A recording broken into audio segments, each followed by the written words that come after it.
Mixed martial arts. Mixed martial arts. That's what MMA stands for. All right. No more rapping. No more singing. It's time to talk some fights because the UFC is back in Las Vegas. They're outside of the Apex. It's International Fight Week. We had the Hall of Fame on Thursday. We had some negative stuff go on today, but we're not going to talk about that right now because we have 2 title fights to look forward to tomorrow night. And for the first time in over 6 years, despite what one of our panelists is going to say in a matter of moments, Nick Diaz stepped on the scale, successfully made weight for a UFC fight, and he's going to make the walk tomorrow. Unbelievable. We have a lot of interesting storylines to discuss ahead of Saturday's UFC September pay-per-view offering as we welcome you to the UFC 266 preview show here on MMAfighting.com.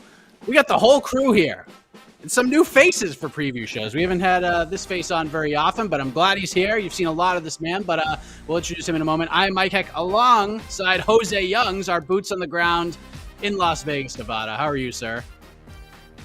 Oh, tired, sleepy, sweaty, exhausted, but ready for some fist fights.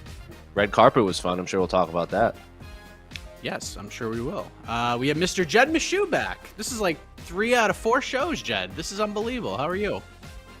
I'm good. I have to get all my takes out now because Casey robbed me, so I don't get to talk next week, which is unfortunate. Well, that's good. And, of course, we have the aforementioned Casey Leydon, the baddest stash in the game, and according to Jed, the worst judge in BTL history. How are you, sir? The worst and only judge. This guy. Well, we've had a lot of guest judges, and a lot of them favor Jed, but that is besides the point. Let's get right into this thing. Jose, I love to ask you this question because this is different, all right? It's Vegas. It's International Fight Week. We didn't have International Fight Week last year. Nick Diaz is scheduled to fight. I think you like that word, Jed. Scheduled to fight. 2021 is just wild, man. What is Las Vegas like this week? Like, what has it been like out there with all this going on?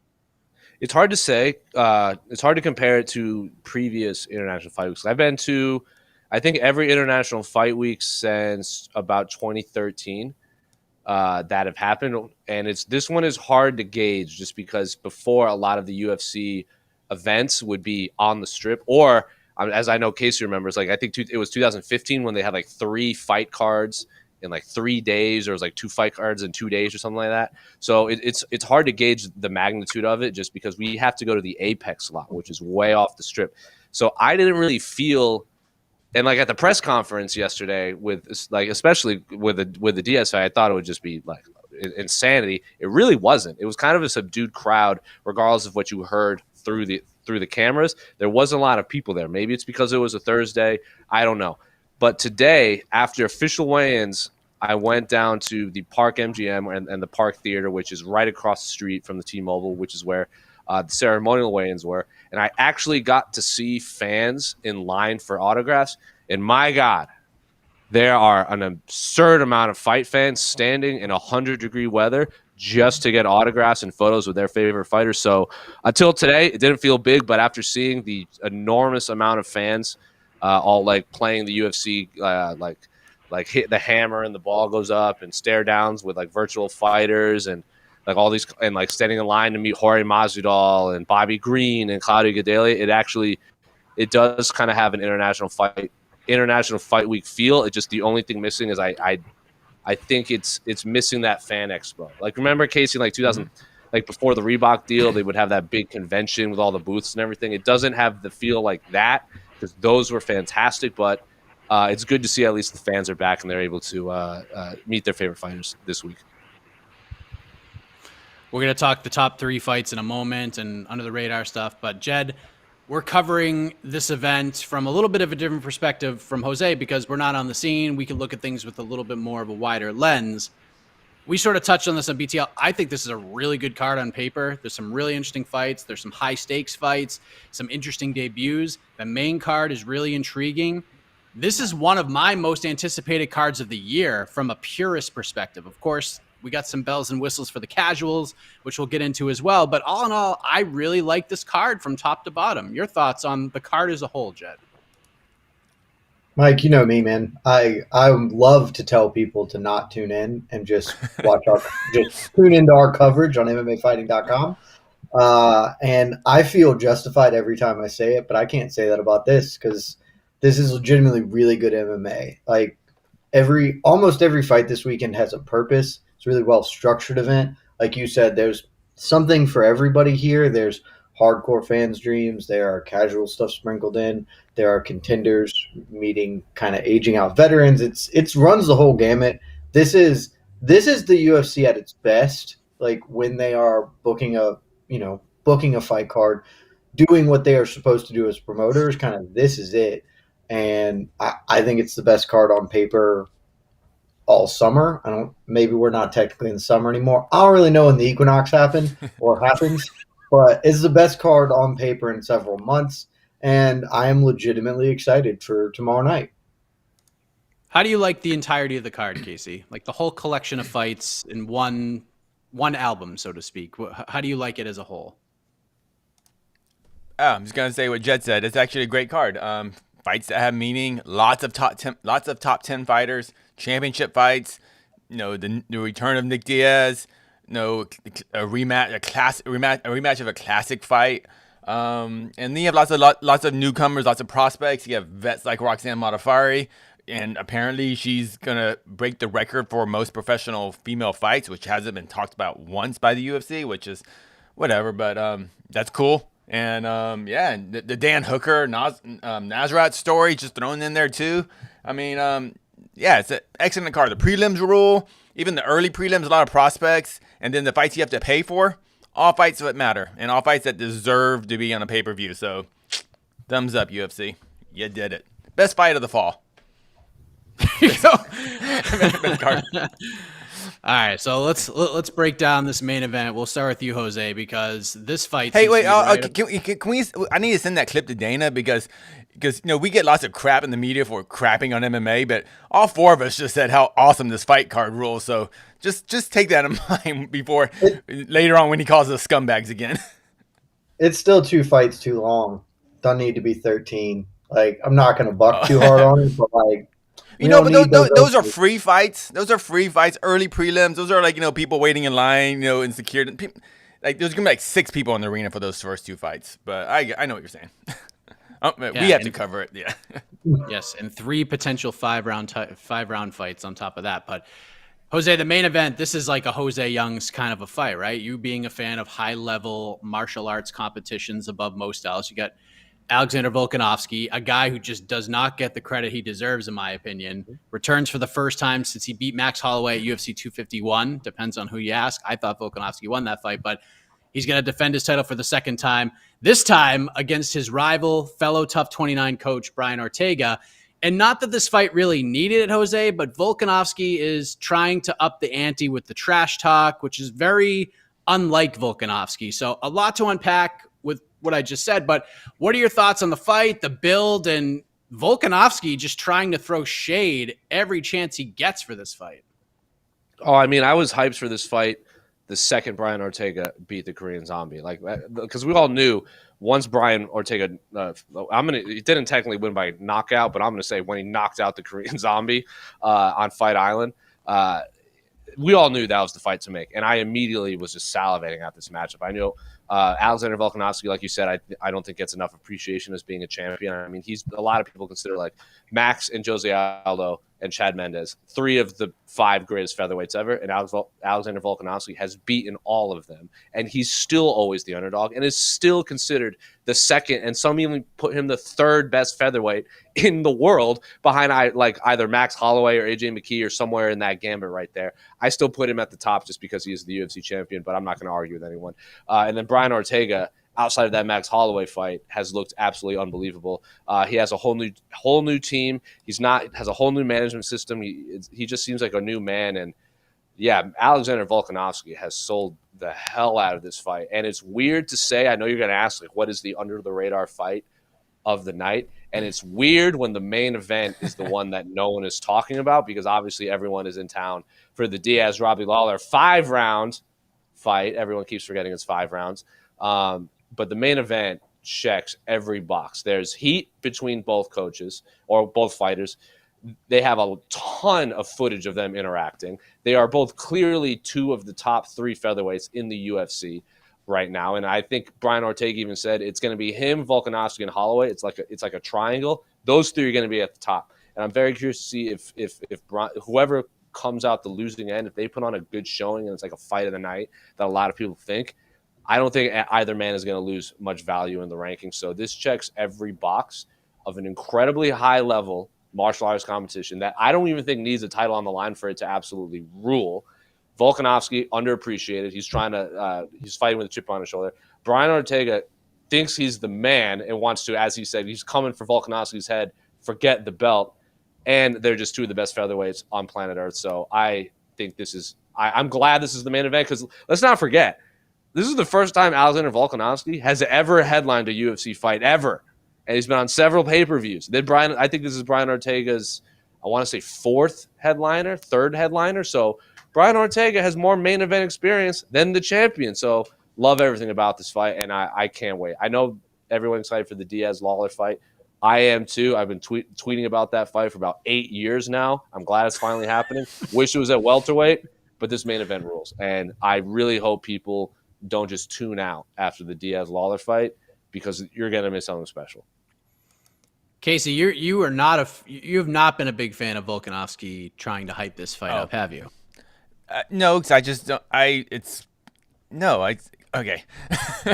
I like MMA because, I mean, not to steal UFC's catchphrase, it's as real as it gets. I like pro wrestling, but what Volkanovski is doing is trying to sell pay-per-views, and I get it. It puts more money in his pocket, but that's not what I'm here for. I like Volkanovski. He's a gentleman. You know, he doesn't need that trash talk. I mean, they did like how many episodes of Tough, and it was just like, ugh, and they did the fake trash talk. Like, I can't touch his car. I don't know. It was just weird. And I just don't need that part of Volkanovski. I like He's a great fighter. He's the champ. And that's enough for me. And Brian Ortega deserves that, not rematch, but deserves that second shot at the title. And to me, that is enough. And the bad blood just seems so forced, and I'm just not into it. And just, it feels out of character. I don't know. It feels, I get it sells, it's more money in his pocket, but yeah. I don't know. Is anyone into it? I don't know. Am I missing something? I love everything about it. Because Volkanovski, even off camera at media day, was like, I'm going to murder this guy. Like, he hates Brian Ortega. I don't think anything's fake about it. I think they'll shake hands after, because I think Volkanovski's talent. Like, what is he mad at? I don't understand it, because he's fake. I don't know what he's like. No, I think he thinks, and I don't know. I'm not calling Brian Ortega this at all, because I don't have firsthand experience with him. But I completely resonate with someone who thinks someone is getting preferential treatment, and if I am Alexander Volkanovski, the champion, and someone gets preferential treatment, and I consider them spoiled and gets to do whatever he wants with no repercussions, that would bother me. And if Volkanovski wants to say that, all power to him, because, again, he's the champ. He shouldn't have to be on anyone's time. I'm not saying like the whole he's light thing. I don't really care about that. But Brian Ortega, I mean, Alexander Volkanovski, even off camera, said, I don't like people who think that they can do whatever they want and there is no repercussions for their actions, and F everyone else. I don't like that myself. I don't know about you guys. You guys might like that. I don't particularly care if you guys do like that. But me, José Youngs, I understand why Alexander Volkanovski might not like Brian Ortega. I got some bad news for Volkanovski. He's in the UFC. I like both men as fighters and people. I'm just saying I completely understand where Alexander Volkanovski is coming from, if that is truly how he feels. But did I miss a story? When did Ortega get some preferential treatment? He said it's all been. He said they didn't put any of it. He said they didn't put any of it on camera. Yeah. So is this usually the UFC? It seems, not Brian Ortega. I think it's a little bit of both, because they don't show it. Like, UFC, remember when we had Lauren Murphy on the A side, and she was saying a lot of the stuff that Eddie did that they didn't put on camera bothered her, and so everyone thinks she would be overreacting to her annoyance with Eddie Alvarez, but then she would even say, if you knew the full story and saw everything that happened, you would understand what I'm saying. And I get the same sense with Alexander Volkanovski. Volkanovski said it in some interviews, like apparently multiple times they halted filming waiting for Ortega because he just showed up whenever the hell he wanted and stuff like that. And that's kind of what first got under his skin. Yeah. Because So I do think Volkanovski is a very professional fighter, and maybe he's just wired differently, man. It's like Nick Diaz is wired differently. Doesn't mean he's wrong. Alexander Volkanovski feels a certain way. I'm not going to tell him he's wrong in his feelings about being annoyed by another human being. Yeah, to me, his issues are at the UFC, but carry on, Volk. Yeah. If you need that chip, if he needs that chip on his shoulder, I don't think he needs anything. I don't think it's issues with UFC. I just think he generally doesn't like Brian Ortega as a human being. Yeah, and I think there's some gamesmanship to this too. I think he's trying to get Ortega riled up and I do agree also with fight outside. that. You kind of saw it at the weigh-ins. After the weigh-ins, like Ortega gave his little speech saying he's going to take his head, and Volkanovski was all fired up. He's like, he's going to come out guns blazing. I hope he comes out guns blazing. Let's not forget what Volkanovski went hard in the paint in on Brian Ortega yesterday. He had no idea Brian Ortega tested positive for steroids. When I say steroids, I mean steroids, not diuretics, banned substances, nothing, like anabolic steroids. He had no idea. And I know that was years ago, and Brian Ortega doesn't do that anymore, and he's even admitted, like, I messed up, this and that. He completely owned up to it. But when Volkanovski brought that up, I was on Twitter. A ton of fighters were like, I didn't know that either. And, like, they kind of – I think just Volkanovski found out, like, 3 years before fight, and it just got under – I think it was just another thing that he didn't like. So I generally don't think it's a UFC thing or trying to hype himself. I just don't think he likes the guy, and he gets to punch him in the face. So he's excited to do that. Jed, we were talking about this on the weigh-in show a little bit, and you like to dabble in the ponies from time to time. But at this moment, Alexander Volkanovski is a minus 180 favorite. Comeback on Brian Ortega is plus 155. So the conversation we were having is there's some folks who feel that Volkanovski should be a much bigger favorite than minus 180. And I've heard others say that this should be lined closer. Me, right now, I feel like it's lined pretty well for a number of reasons. But what do you think of the matchup and where the betting lines currently sit? Is minus 180 for Volkanovski about right? But something tells me from past BTL episodes, you might feel the line is not where it needs to be. Yeah, so if it were legal to gamble where I live, and if I were so inclined, I would be betting a substantial amount of money on that line on Volkanovski because that is soft.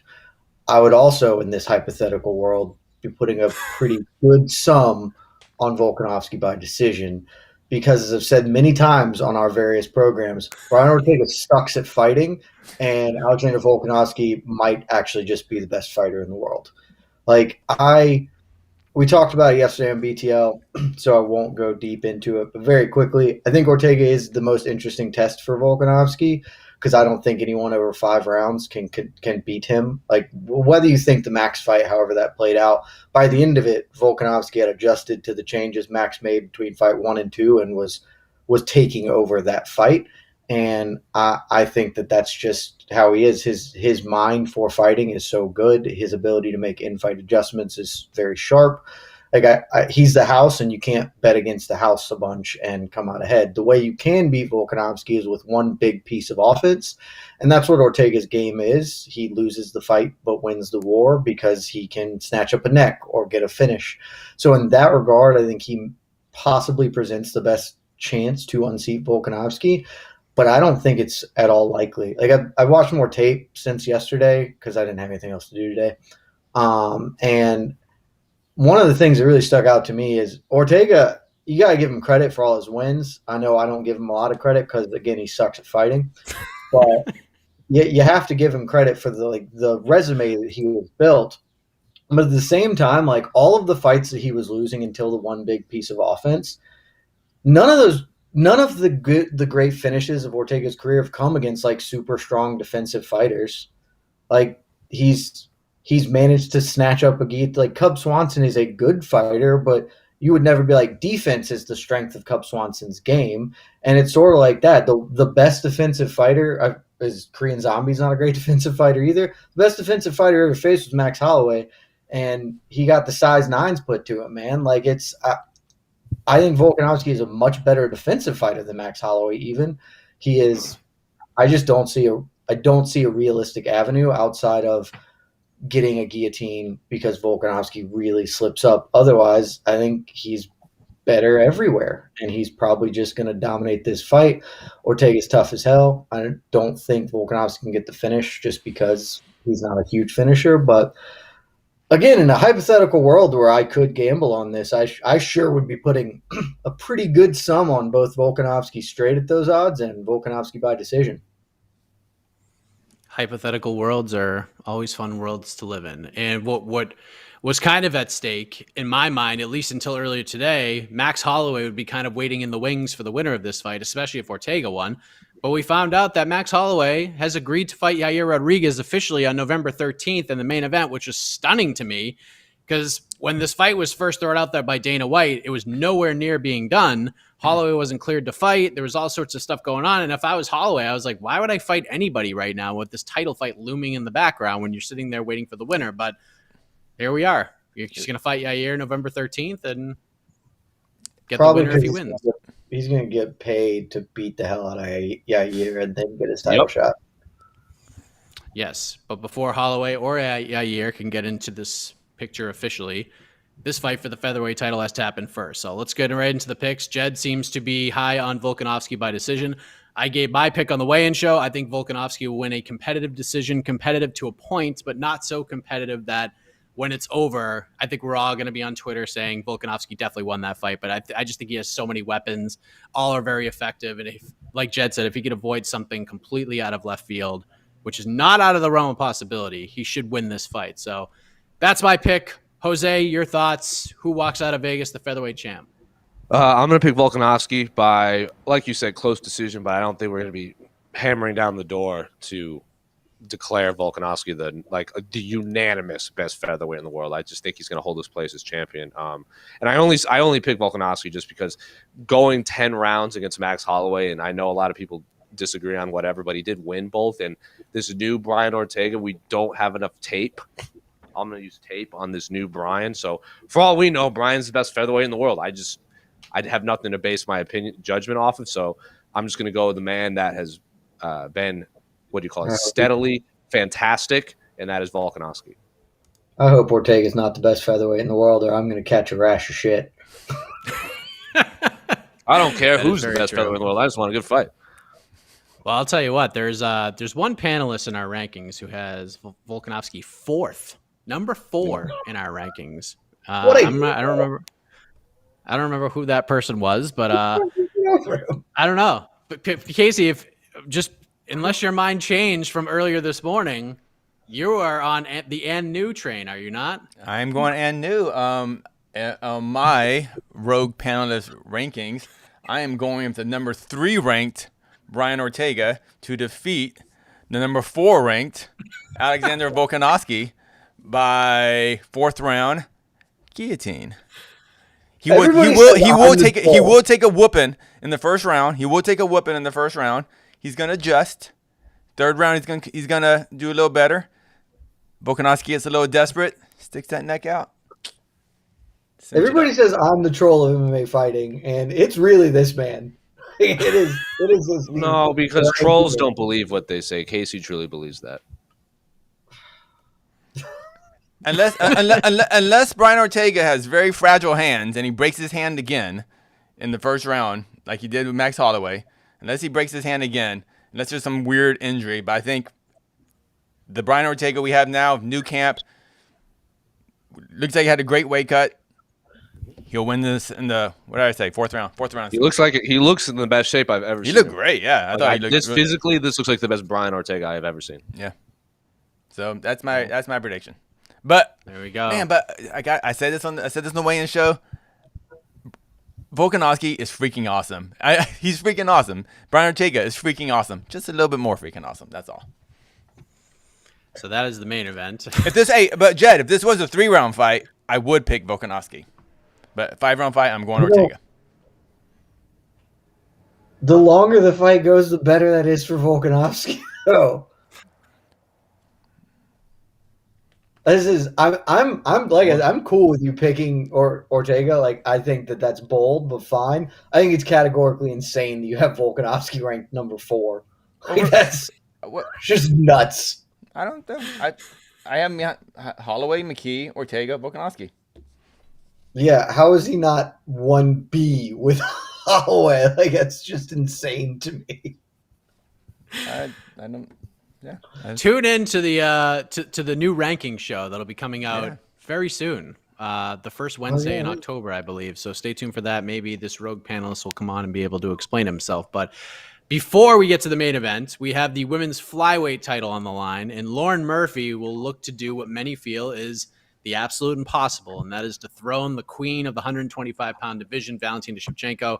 Right now, Shevchenko, a minus 1,600 favorite. The comeback on Lauren Murphy is plus 900. So, Jose, we will kick things off with you because the majority of people believe that this is not an if, it's a when, and that Shevchenko will just roll here against Murphy, who absolutely deserves to be in the spot right now with 5 straight wins. Shevchenko, as always, approaching this fight like a gangster, normal stuff, and Murphy is taking any pressure that she could feel, and she's throwing it at her opponent. The quintessential, I've got everything to gain and nothing to lose mentality. If Shevchenko faces any adversity, it's wow, she was made to look somewhat human by Lauren Murphy of all people. So I'm curious, what do you make of Lauren's demeanor, the way she's approaching this fight, and just the matchup itself?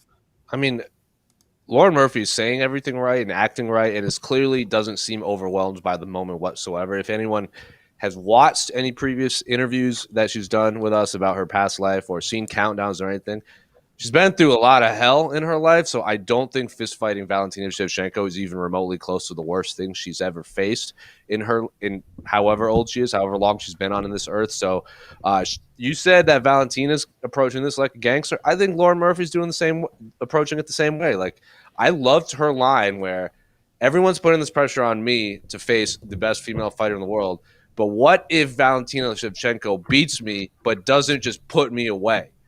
Then we're going to be talking about, is Valentina really as good as everyone thought? I'm like, I love that. Love that you have to tell yourself that. I still don't think you're going to win, but I love that approach.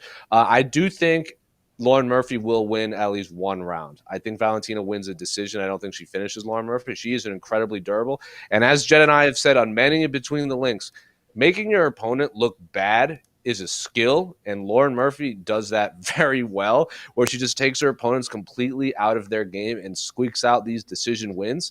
The ability to do that, I think, is a skill where you could fight a kickboxer and then just completely take her out of her element and make it kind of a sloppy pitter-patter fight, and then you win. So I don't think she's going to do that to Valentina at all, but I do think she will be able to take Valentina down at least once. Maybe in the early rounds, like, because we all gave Jennifer Maia 0% chance to make it out of the second round. And I think a lot of people had her winning the first round. I think it's going to be a fight like that. I think Lauren's going to win at least one of the first 2 rounds, and then Valentina just adjusts and then just blows her away en route to a dominant decision win. But I do think Lauren puts on at least a good showing and looks at least semi-competitive earlier in the fight. Jed, do you think Lauren Murphy will win a round tomorrow night? No, not even close. We talk I do not want to disrespect Lauren Murphy. She deserves a title fight. This is well earned. She is a legitimate challenger. This should go down as a great win on Shevchenko's resume because that's what champions do. It doesn't matter how big a favorite you are. You fight the best people in your division time after time, and you stack up bodies. It's what Demetrius Johnson did. It's what Anderson Silva did. It's what George St. Pierre did. And that's what Valentina Shevchenko is doing right now. But Mike, man, I am conducting the bullet train. I am driving the Chevy truck. She is the best fighter in the world in comparison to her peers. The gap between her and everybody else is so much larger than in any other division in the sport. And so because of that, it doesn't matter that Lauren Murphy is a top 5 fighter in her weight class, is a legitimate deserving challenger. I put her chances to win this at 0.01%. Her only way to actually win this fight, as far as I'm concerned, is if Shevchenko snaps her leg at some point in a fluke incident, because otherwise she is better everywhere. And I think Lauren Murphy's super tough. She's never been finished. Like Jose said, she really does have that skill to make fights look bad like that, and that's a legitimate skill. Rory McDonald almost won a UFC title based on that ability alone, and it just doesn't matter though. Like, I think Shevchenko is going to run through her. I don't think she's going to win a round. I think that this is going to be stopped probably in the third round, maybe earlier, because at any point in time, like if Shevchenko wants to just do the counter kickboxing thing, Lauren Murphy can make it to a decision, because Shevchenko is a very good kickboxer, but she's not the most dangerous on the feet. You know, she does have the big head kick knockout over, who did she head kick? Jessica Eye? This guy. Yeah. She has that, but like otherwise she is content to win rounds on the feet. But she's also figured out in her last fight, nobody thought she was I'm just gonna tackle Jessica Andrade to the ground and beat the hell out of her from top position. And I think Jessica Andrade is a more physical opponent than Lauren Murphy is. And I think at any point in time, Shevchenko can just do that and get a stoppage. And I don't see how Lauren Murphy doesn't get top crucifixed if Shevchenko just decides she wants to do it. So all due respect to Lauren Murphy, but she's in for a world of hurt. And anytime you hear somebody say, well, all the pressure's not on me because I have nothing to lose, it's the same thing as somebody saying, like, I have a great chin because I've been hit a lot. Like, it's a good thing to say, but the perspective really is underlying a greater truth there, which is not good for you as the party who's really grasping at that straw. It's like when the commentators are saying how tough the fighter is. Yeah, if they're talking about how tough you are, that means you're losing this fight pretty bad. Exactly. I got nothing to lose. That means that's not great. It's not a good thing. I did think that was your thoughts on the fight. Yeah, I thought that was a kind of a red flag too at the presser when Murphy said that, you know, if I, you know, even punch her, that looks bad on her. It's like, yeah, but you still lose the fight. That's the goal. The goal isn't to hurt to make Shevchenko look human. The goal is to beat her. So that kind of worried that Murphy even kind of threw that out there. But I think she was trying to trash talk and just it didn't work very well. Murphy's tough. The thing is, can she do for 3 rounds what Jennifer Maia did that 1 round, you know, when she kind of just held Shevchenko down for 1 round? And I kind of think Shevchenko kind of gave that round away. Can Murphy do that for 3 rounds? Because I don't see any way she lands any significant strikes on Shevchenko. And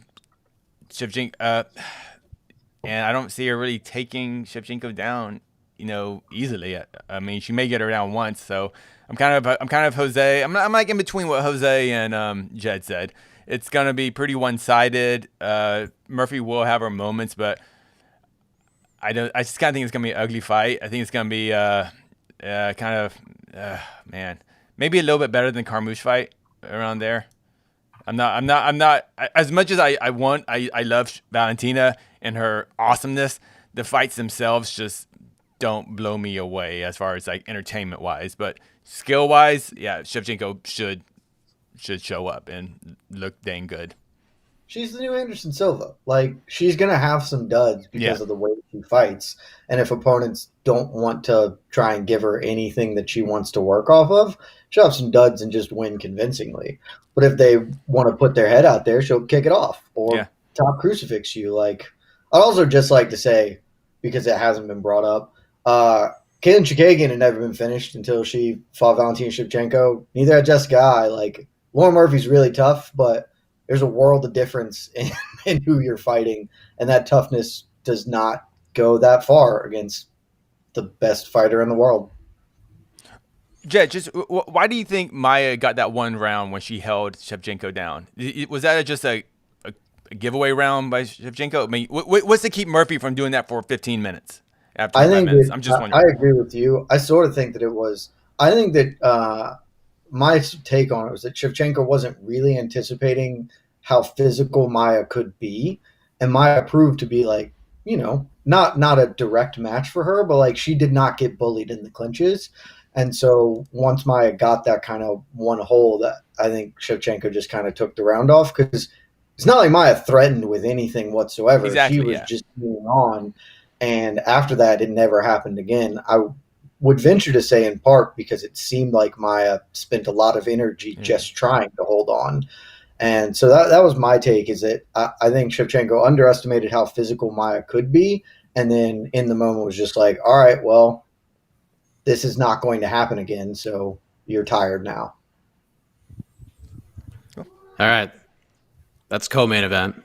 Let us go to the other 5-round fight. The return of Nick Diaz, getting ready to face Robbie Lawler, a rematch 17 years in the making from UFC 47. It was kind of surreal watching that package, watching the fight back almost when Nick Diaz knocked out Robbie Lawler at UFC 47. Kind of crazy to go back and reminisce about that fight and then see those two guys face off once again all these years later. So, Jed, you have said many times, until Tuesday, when you wake up and you read that this fight actually happened, that's when you'll actually believe it actually happened. But have your thoughts changed at all? Like, it's Friday, we weighed in, we had the ceremonials, they seem ready to go. Has your stance changed at all? Do you feel any better about this fight happening tomorrow night? No, I've been very firm. That's the way you don't get wolf tickets sold to you, is you don't buy into this. Mike, I have been a Georgia football fan for most of my life. And if there's one thing being a Georgia football fan teaches you, it's that you're going to get sucked in and you're going to think this is the year we win the national title. And then you're going to realize, actually, no, they're going to break your heart in the worst way. And nobody on this panel can tell me it wouldn't be the most Nick Diaz thing ever for him to just show up tomorrow and be like, nah, dude, I'm out, and not make the wall. Just not even go to the arena. Be like, I don't want to do this. Never mind. There would be nobody could be super shocked if that happened, and it would very much be that's Nick Diaz being Nick Diaz. So again, until Tuesday, when I've had 3 sleeps and can confirm that this wasn't a fever dream or hallucination, I'm not buying it, and neither should you. You should just be pleasantly surprised if it happens, because then you won't be disappointed. And that's a much better way to go through life, everybody. Just limit your expectations and you will never be disappointed.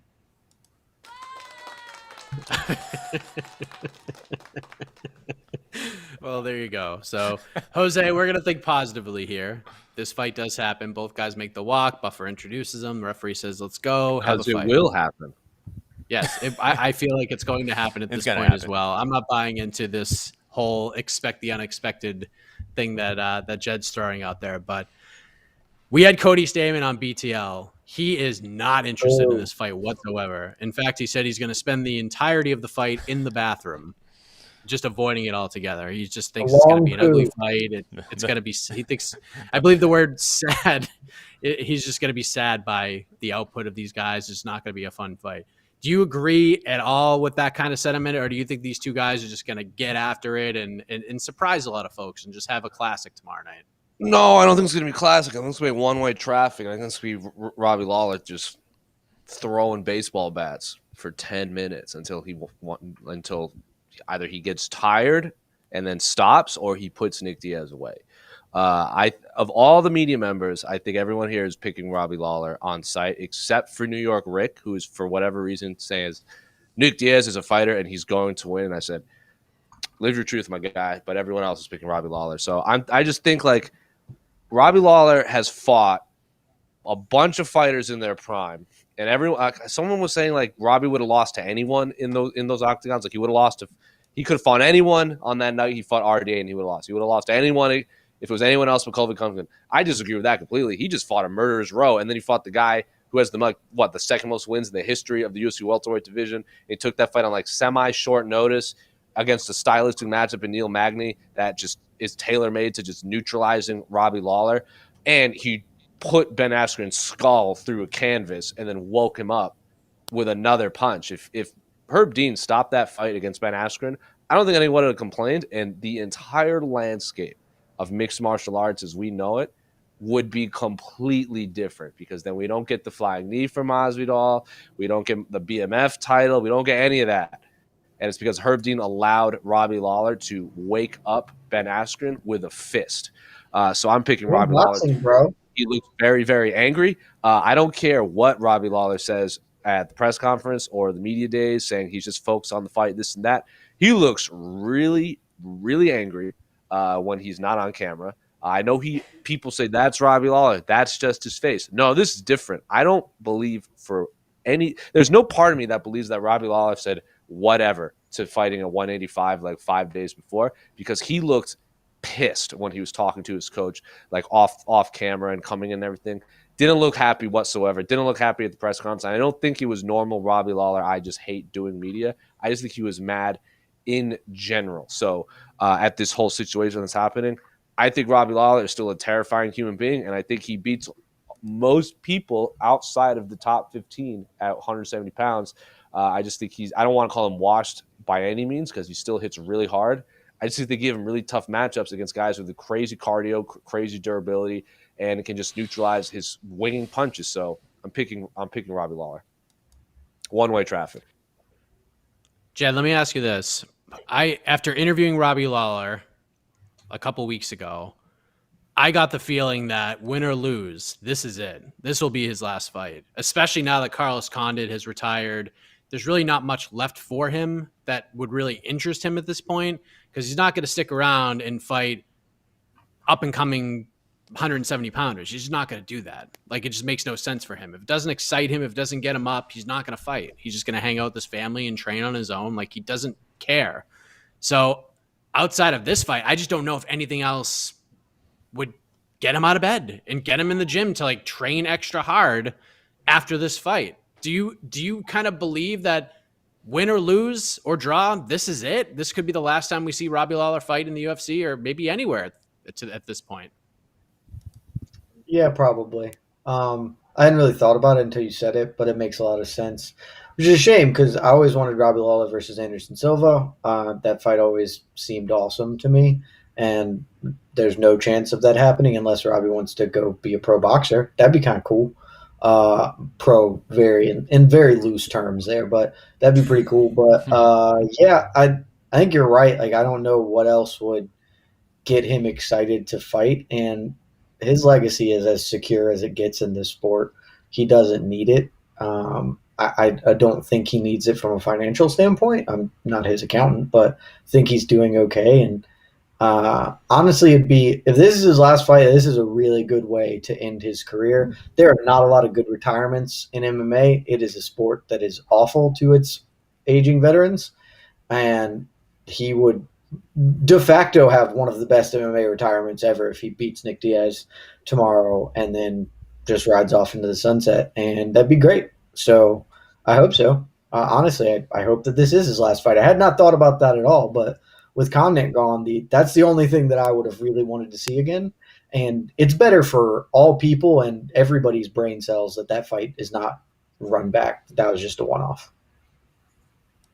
I would agree with that 100%. So, you guys want to know a fun fact? Jose's, I would love to. So, it's been a long time since Nick Diaz has won a fight. In fact, Nick Diaz's most recent win is closer in time to his first fight with Robbie Lawler than this one. It's been 10 years since Nick Diaz won a fight. His last win was against BJ Penn in whatever it was, 2011, and he fought Robbie Lawler in 2004. So Nick Diaz has an entire career and then has been sitting out for 10 years of functional MMA relevance. It's awesome. That's a wonderful stat. Jose, go ahead. I think win or lose, I want to see him fight Stephen Thompson, because I've been asking for that fight for a long time too. I don't care if it's a weird matchup. I just, in my head, wanted that fight 4 years ago, and I still want that fight now. I think the fight makes a lot of sense. I just don't know if Lawler would be like, yeah, let's go fight Wonder Boy. Also, like, Robbie Lawler is not a guy I'm going to try to like figure out. You just can't. He also strikes me as a guy like Chris Jericho. Like Chris Jericho said a million times, when I retire, I'm just going to decide for myself and tell no one. I think Robbie would do the same thing. Like in 3 years, he's like, oh yeah, I retired 3 years ago. And be like, what? Like I feel like that's Robbie Lawler's style. He's just going to not go to the gym one day and decide he's done with it. That's what Carlos did. Yeah. Carlos actually retired a couple months ago. We just didn't know it. I think Robbie's going to do the same thing. So also, if he looks fantastic against Nick Diaz, then we can. It's going to be different. But if he loses, like I'm not going to try to figure out Robbie Lawler or tell anyone to retire. I've watched Robbie. That would be Yeah, fine. I know what you're saying. I have no idea. I have absolutely, because Robbie Lawler is the one person on the UFC roster that you can ask him the most interesting question in the world. He'll be like, I'm just ready to fight. He does that face where he's like, just ready to fight. You could be like, really so tell me about the new Secretary of State. I really let my management deal with all that stuff. It's just really not my thing. I'm just worried about the fight. All right. That's really funny. Well said. Anybody picking Nick to win tomorrow? I'm going with Robbie too. I have no idea how, because I have no idea how this fight's going to go, but I'll go with Robbie to win, but no clue. I am currently on Robbie, but I was originally on Nick, and I might talk myself back into Nick tomorrow if I actually see him make the walk. This is one of the only the only reason I was interested in this fight in the first place is aside from the fact that Robbie Lawler is awesome and Nick Diaz is pretty cool. I think it's a really good matchup for Nick if Nick is still good. If he's not going to be the same Nick, but if he's 50% of who he was, I think Jose said it. Robbie had problems because he was fighting a bunch of tough dudes who had relentless cardio, and that's Nick Diaz, man. He will keep coming forward and getting brained, and so stylistically, I think it really is a good matchup for Diaz. It's just have no idea what Diaz is at this point, so it's hard to pick him. But if I'm feeling froggy, I might go with him because it wouldn't shock me at all if Nick Diaz just walked through all of Robbie's offense and kept hitting him to the body, and then Robbie got tired because the Diaz brothers have somehow cornered the market on non-title 5-round fights, which is awesome. It's called the Diaz rule. Yeah, it's just the Diaz's get to do it. Nobody else does, and so it shouldn't surprise anybody if Nick Diaz does fight and he stops Robbie Lawler in the 4th round because he's just hit the body a bunch and Robbie gets really, really tired. Casey. There's a lot of any prediction. I think we have a lot of assumptions. We're assuming Nick actually trained MMA for this. It wasn't just swimming and doing his triathlon stuff. Nick looks in great shape. He didn't look great. He didn't look great in person. He looks good on TV then, or what? I don't get it. Yeah, I don't know what he looks really soft in person. When we were on the official weigh-in, he did not look great. I think, but again, that could just be because he's 185 and he's not sucked out. They've never looked like physical specimens either. Yeah, either the Diaz brothers, even when they're at their proper weight class. The 85 thing does work. That was the biggest worry about me when coming into this fight week. Is ooh, does that mean he just didn't train? Does that mean he just didn't dedicate himself to? Because those pounds you don't even have to cut weight. Even to get to 175, I think for someone like Nick, the pounds just kind of fall off just by training, and then you have a weight cut.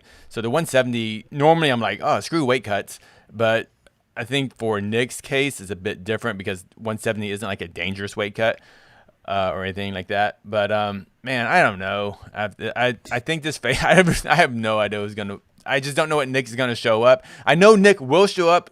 He will show up. He will walk into that cage, but after that bell rings, hey, Nick's never back. Hey, I'll give Dana White credit for this. The Diaz boys, when they do show up for fight week, they show up, in the cage. Maybe beforehand they might not show the press conferences and things like that, but they will be there.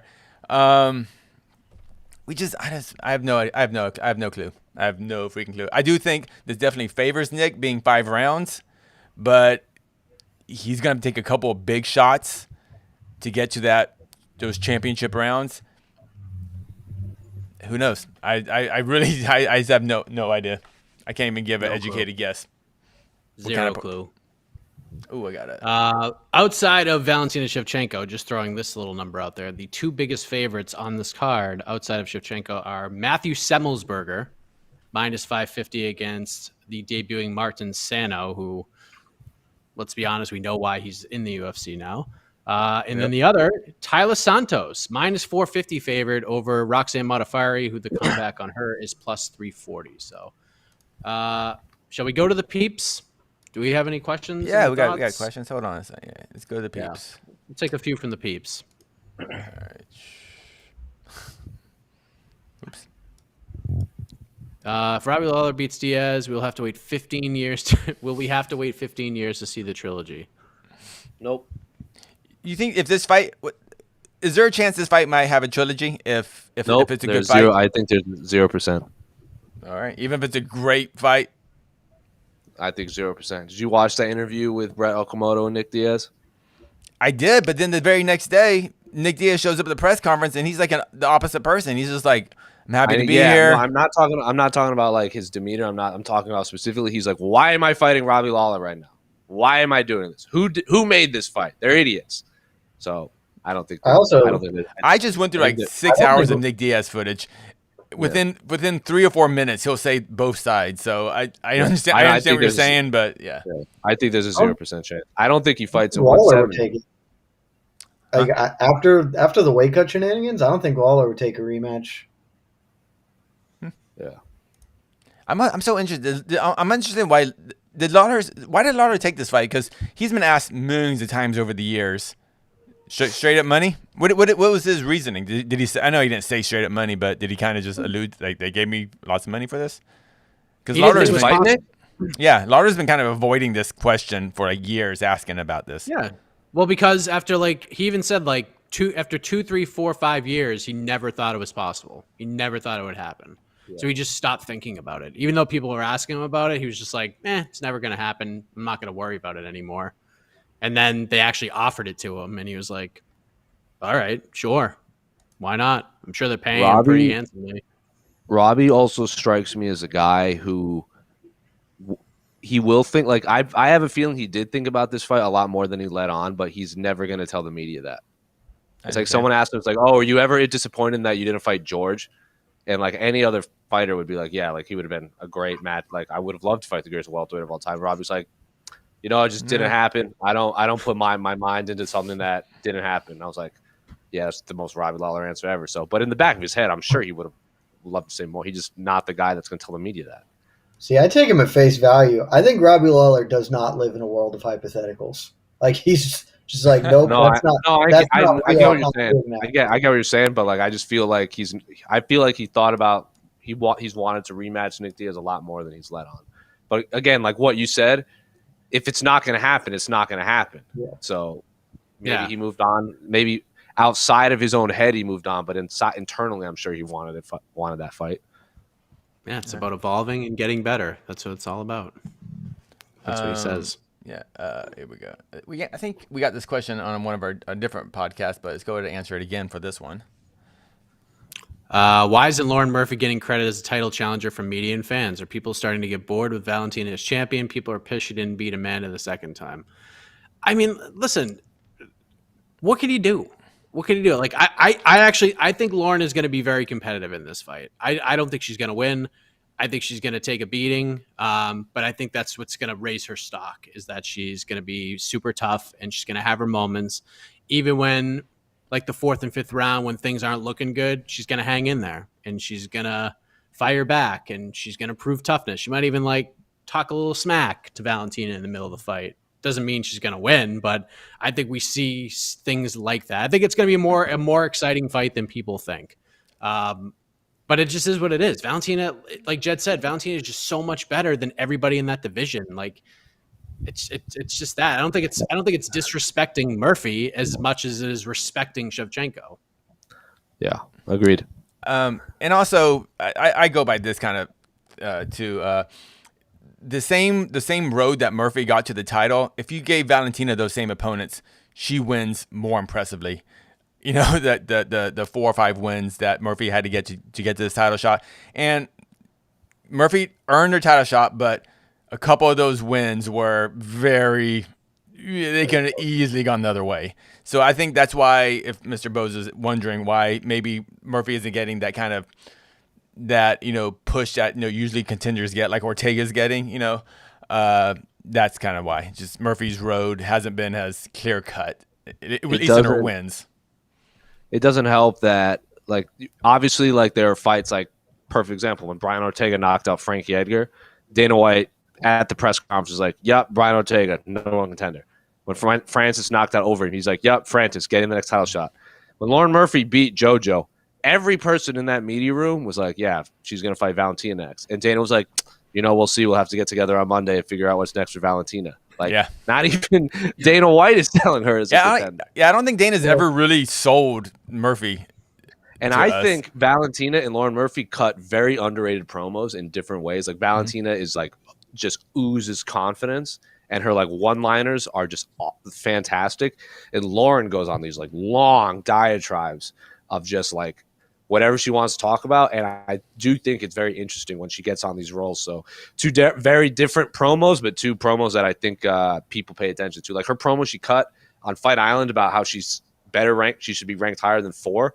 I'm like, at least you're getting people talking about you. Yeah, she was pissed that Jennifer Maia. She's still pissed Jennifer Maia got a title shot. Oh, she's infuriated. Why?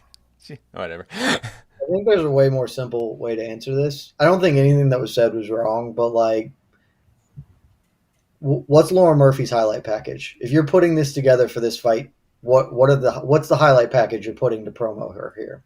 There isn't one. She doesn't have it. It's not. And it's really tough to get credit or have people be interested in you if there's not like one touch point to be like, oh, she did that dope thing. It's like, okay, she's good. She's a durable fighter. It's just tough stuff. I would say a little goes to the same for Volkanovski. Why he doesn't get that credit as a champion. He doesn't have that, that big, yeah. Like 100%, I think that's true. Like you don't have a great highlight package for him. You have at least him fighting people that people know, but you don't have like, oh, he dropped dude or whatever. It's not there. And that's really tough to get people up on. I think it sucks that he's not had that big crowning moment in his home country too. Every champion needs that. Like true. Him beating Jose Aldo. Did he get booed at the weigh-ins, Volkanovski? Yeah, but not a lot. Not a lot. Ortega definitely got the bigger pop, right? Yeah, but I think it was like because like Brian's team was like, or like his group of people were like kind of in the front. I don't think it was like a lot of fans. But okay, well, I was watching the UFC broadcast at least, and I don't know. My impression was Ortega got the much bigger pop. It wasn't that big. Okay, it wasn't that big. You were there. Just got curious. Here we go. A couple more questions. And I don't think they were anti-Volkanovski. I just think they were very pro-Brian. This is a good one. I think oh God, I hate to even throw this out, but if Nick Diaz goes out there and wrecks Robbie Lawler, and if it's the same result as the first fight, it's Kamaru Usman, baby. That's what's happening. You know it. And Leon Edwards is gonna be No, good. Leon's gonna fight Jorge. Leon is fighting Jorge next, regardless of what happens. Good, Leon. Be more interesting, and then you get to get a good title fight. It's your own fault. Nick Diaz gonna get a title fight. It'd be awesome. I bet Leon fights Jorge in January. Jose, can you hold your mic up? Sorry. I think Leon fights Jorge in January. All right. Pay-per-view or like a co-main event pay-per-view? Co-main event of Izzy Whitaker. Co-main event of Usman Diaz, you mean? That's what I heard. That's what I heard. I do not mean that at all. I think Usman fights in July now that John Jones can't. If Nick wins, it's title shot or bust. I mean, he won't fight anybody else unless for the belt. Like, it's just crazy, and that's just what it is. That's what's going to happen. And Usman will be calling for it aggressively. Yeah, I think he fights. I think if Diaz just smokes Robbie and Usman beats Colby, they fight in July. We haven't talked about it too much, but I mean, it's another story. But I'm assuming Izzy's gonna have the same big time travel issues that Hooker has right now.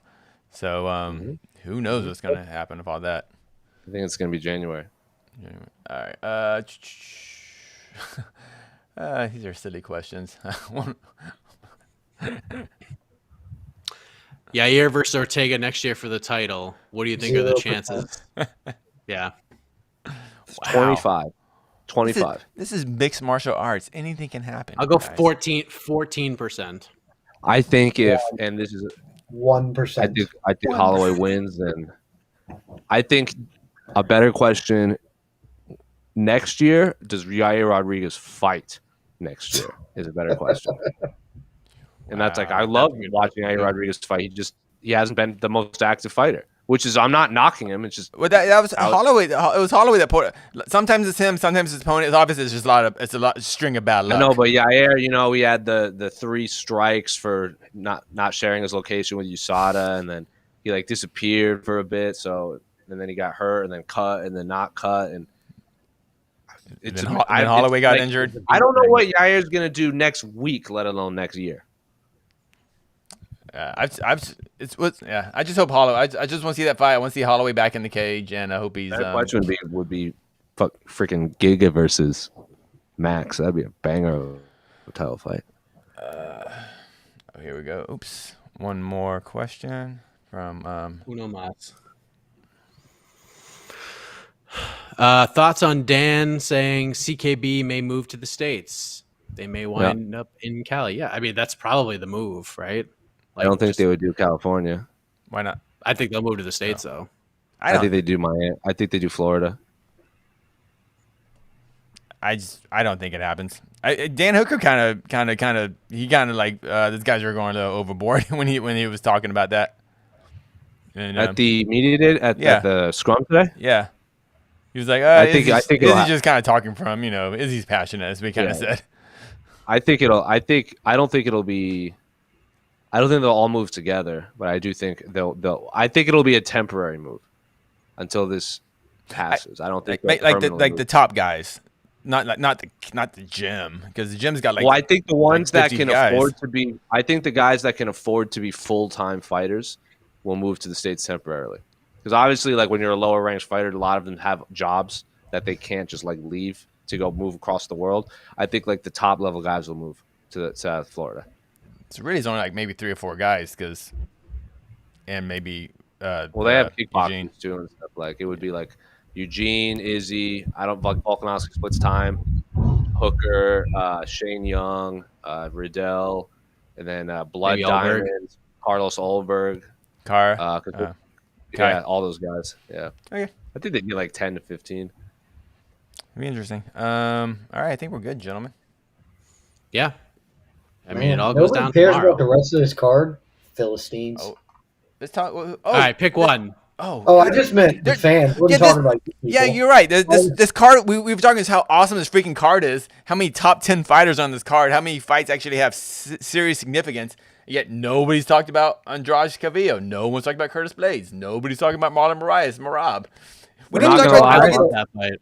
The Curtis Blades Gargano fight I keep forgetting is on this card, and it's unfortunate.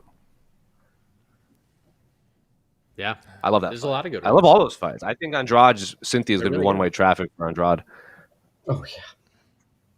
Yeah, big opportunity for Calvillo because if she wins, she's going to fight for the title next. Yeah, she's not probably. Yeah, it'll be a very tough victory for Cynthia. Yeah, she's if not we get Alexa Grasso, maybe Tyler Santos earns her way. Isn't Alexa Grasso fighting someone?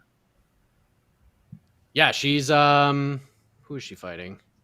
I gotta look this up real quick. I should know this. Is she fighting Joanne Calderwood? Grasso? Oh yeah.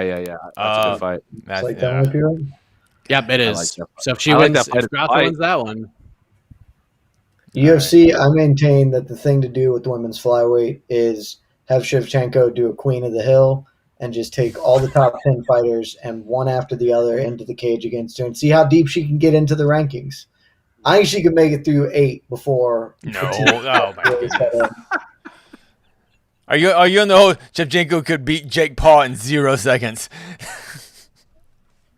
That seems low, but Shevchenko is awesome. I know she's awesome. Yeah, I was just like, okay, all right. We go. Hit the music, Casey. Hit the music. And listen, folks, if you're like, the walking papers this week. What's that? Is it pink slip derby from Marlon I would hate that. Losing just to top 5 fighters, that would be just horrible. But I think UFC does. I think that fight's gonna be a really close fight. I really do. I think Marlon's gonna bring the thunder. I think Marab wins, but I think Marlon's gonna be much more competitive than people think he's gonna be. I think after a round and a half, it's Marab's fight to lose. Yeah, I'm with you on that one. I think the first 8 minutes will be a lot of fun. It's gonna be hell though to get to that 7.5 minute mark. Hey, you have a little gremlin behind you, Mr. Heck. I know. Kid driving. Him and the dog. The single dad life ends tomorrow night. Thank God. Thank God the wife comes back home from Massachusetts. And I get a little bit of sanity in my life. Yes, Grayson, we see you and your puppets, and that's it. We got the music playing. We got to get out of here. We'll see you tomorrow, 5:30 Eastern, I believe, for the People's Pre-Fight Show. So bring your questions, bring your thoughts, and we'll address them for 30 or so minutes. And then Jose is going to bring you all sorts of scrums, and we'll bring you all sorts of goodies. So until then, for Casey, for Jose, for Jed, for my kid and his puppets, I am Mike Heck. See you tomorrow.